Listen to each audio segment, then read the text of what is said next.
ہے کیونکہ میں نے 9 مئی کو کسی ریاستی ادارے کی کوئی دہلیز پار نہیں کی، کسی شرپسندی جلاؤ گھیراؤ کا حصہ نہیں بنی، لیکن 9 مئی کی رات کو ہی میرے گھر کی دہلیز پار کی گئی، چادر اور 4 دیواری کے تقدس کی دھجیاں اڑا دی گئیں، گن پوائنٹ پر میرا موبائل فون اور لیپ ٹاپ چھینا گیا، میرے خاندان کے افراد کے سامنے میری بے عزتی کی گئی، میرے خاندان کے افراد کو ہراساں کیا گیا، گھریلو ملازمین کو مارا پیٹا گیا اور بنا کسی وارنٹ یا ثبوت مجھے جانوروں کی طرح ہانکتے ہوئے یرغمال بنا کر ایک بدنام زمانہ عقوبت خانے میں محبوس کر دیا گیا۔ میں 3 دن اس عقوبت خانے میں بھوکی پیاسی رہی اور وہاں موجود افراد سے صرف یہ پوچھتی رہی کہ میرا قصور کیا ہے۔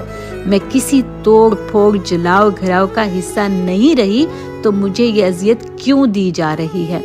3 دن سر توڑ کوشش کے باوجود میرے خاندان کو یہ معلوم نہ ہو سکا کہ مجھے کہاں قید کیا گیا ہے، میں زندہ بھی ہوں کہ نہیں، میری عزت بھی محفوظ ہے کہ نہیں، مجھ پر کوئی تشدد تو نہیں کیا جا رہا۔ میرے گھر سوگ کا عالم تھا، خاندان کے افراد خوف کی کیفیت میں مبتلا تھے کہ کیسے ایک آزاد ملک میں خاندان کے مردوں کے سامنے ان کی بہن بیٹی کو 40 افراد پر مشتمل جتھا اغوا کر کے لے گیا۔ 9 مئی سے فقط چند ماہ قبل میری والدہ کی اچانک وفات سے میرا خاندان پہلے ہی شدید صدمے سے دوچار تھا، اور 9 مئی کا دن میری ذات اور میرے خاندان پر بجلی بن کر گرا۔ دکھ، بے یقینی اور سکتے کا عالم تھا۔ 3 دن عقوبت خانے میں محبوس رکھنے کے بعد مجھے گھر بھیجنے کا جھوٹ بول کر انسداد دہشت گردی کی عدالت میں پہنچایا گیا، لیکن کسی جج کے سامنے پیش کرنے کے بجائے 6 گھنٹے ایک کمرے میں بٹھا کر ایک جھوٹی FIR بنائی گئی، جس میں نہ صرف مجھے نامزد کیا گیا بلکہ یہ جھوٹی کہانی بھی گھڑی گئی کہ مجھے 9 مئی کی شام 7 بجے کینٹ کے علاقے میں احتجاجی مظاہرے کے مقام سے موقع پر گرفتار کیا گیا ہے۔ یہ جعلی مقدمہ درج کراتے ہوئے انتظامیہ کی بدحواسی کا یہ عالم تھا کہ مجھے 13 مئی کو 3 MPO کے تحت کوٹ لکھپت جیل میں نظر بند کر دیا گیا، لیکن لاہور ہائی کورٹ نے میری نظر بندی کو غیر قانونی اور بدنیتی پر مشتمل قرار دیتے ہوئے مجھے رہا کر دیا۔ لاہور ہائی کورٹ سے رہائی کے بعد میں نے ٹرائل کورٹ سے عبوری ضمانت حاصل کی اور معزز عدالت کے حکم پر ہر قسم کی تفتیش کے لیے خود کو پیش کیا۔ ہر پیشی پہ عدالت حاضر ہوتی رہی، انتظامیہ اور اداروں سے ہر ممکن تعاون کیا۔ میں پہلی خاتون تھی جسے 9 مئی کی رات ہی گھر سے گرفتار کیا گیا تھا، اس لیے بوکھلاہٹ اور بدحواسی میں مجھے مرکزی مقدمہ 96/23 میں نامزد کر دیا گیا۔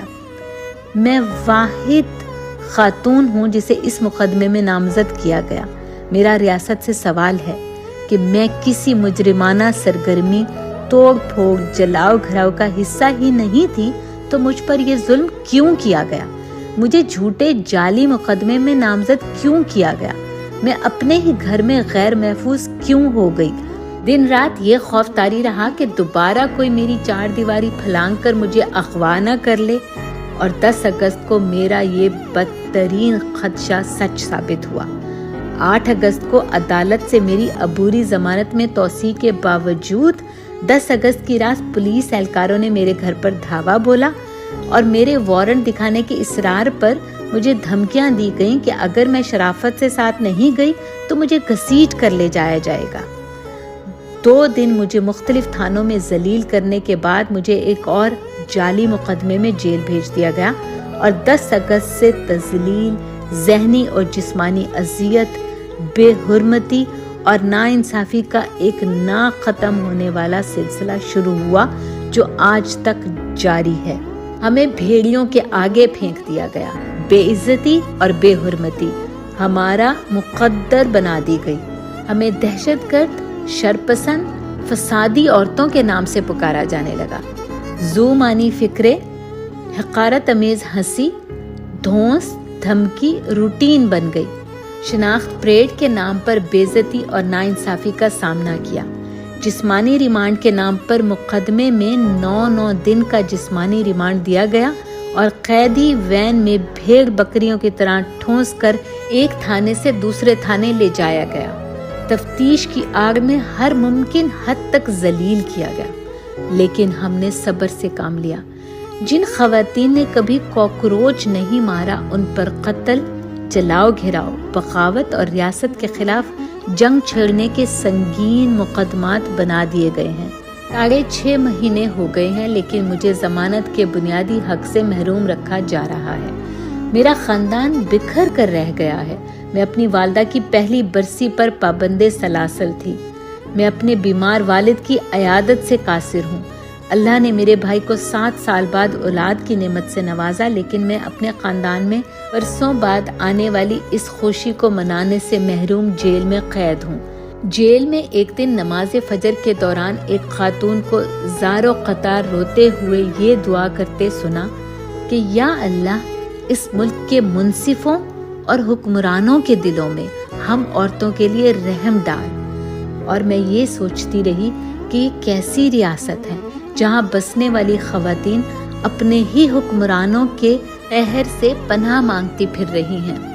وہ خاتون فرزانہ سرور خان تھی، جن کی رہائی ان کے شوہر کی وفات کی وجہ سے ممکن ہو سکی۔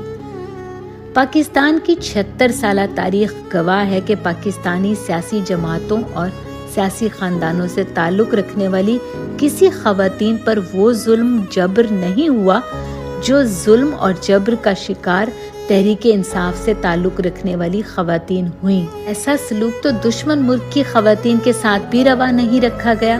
ہم تو آپ کی اپنی بیٹیاں ہیں، ہم سے اتنی نفرت کیوں؟ ہم پر اس ملک کی زمین تنگ کر دی گئی ہے۔ ملک کی ذہین و فتین ڈاکٹر، انجینئر، وکلا، فیشن ڈیزائنر کو جیلوں میں قید کر کے دہشت گردوں کے طور پر پیش کیا جا رہا ہے۔ جن خواتین نے دنیا بھر میں پاکستان کا نام روشن کیا، انہیں آپ نے دہشت گردوں کے طور پر پیش کر دیا۔ یہ اس ملک کی توہین ہے۔ کس قانون کے تحت خواتین کو ضمانت کے حق سے محروم رکھا جا رہا ہے؟ کون سا آئین اجازت دیتا ہے کہ عدالت سے رہائی کے باوجود خواتین کو دوبارہ جیل کے دروازے سے گرفتار کر کے جعلی مقدمے درج کیے جائیں؟ خدارا ایسا مت کریں۔ 8 فروری کو عوام نے اپنے ووٹ کی خاموش طاقت سے اس ظالمانہ نظام کو مسترد کر دیا ہے۔ خواتین کی بڑی تعداد کا گھروں سے نکل کر ووٹ ڈالنا اس بات کی نشاندہی کرتا ہے کہ وہ اس ملک کی خواتین پر ہونے والے مظالم پر ہم اور شکوہ کناں ہیں، اور آپ سے ان تمام زخموں کا مداوع چاہتی ہیں جو 9 مئی کے بعد ہماری روحوں پر لگائے گئے۔ ہم پر زبردستی لگایا گیا دہشت گردی کا لیبل اس قوم نے اتار پھینکا ہے۔ اپنی بے گناہ ماؤں کو جیل کی سلاخوں کے پیچھے قید دیکھنے والے بچے ریاست سے سوال کر رہے ہیں کہ اپنے حقوق کے لیے آواز اٹھانا جرم کب سے بن گیا؟ بہت ہو گیا۔ اب اس ظالمانہ فرسودہ نظام کو بدلا جائے۔ اس ملک کے لوگوں سے جینے کا حق مت چھینیں۔ ہمارے آنے والی نسلوں کے ذہنوں میں نفرت کا بیج مت بوئیں۔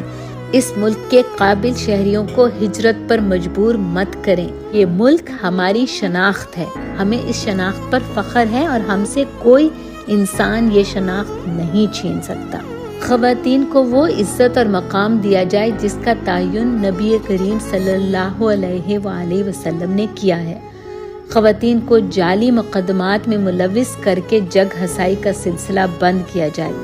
ترقی پسند عورتوں کی بے عزتی اور انہیں عدالتوں میں گھسیٹ کر ذہنی اذیت دینے کی یہ روش ترک کی جائے۔ ہمارا مقابلہ دوسری ترقی یافتہ اقوام سے ہے، اپنی ریاست سے نہیں۔ اب وقت آ گیا ہے کہ ریاست ایک محبت کرنے والی ماں کا کردار نبھائے اور اپنے بچوں کے دکھ درد کا مداوع کرے۔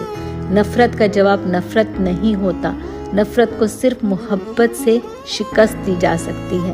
نفرتوں کے شہر کو اگر محبت سے آباد نہ کیا گیا تو آنے والی نسلیں آپ کو کبھی معاف نہیں کریں گی۔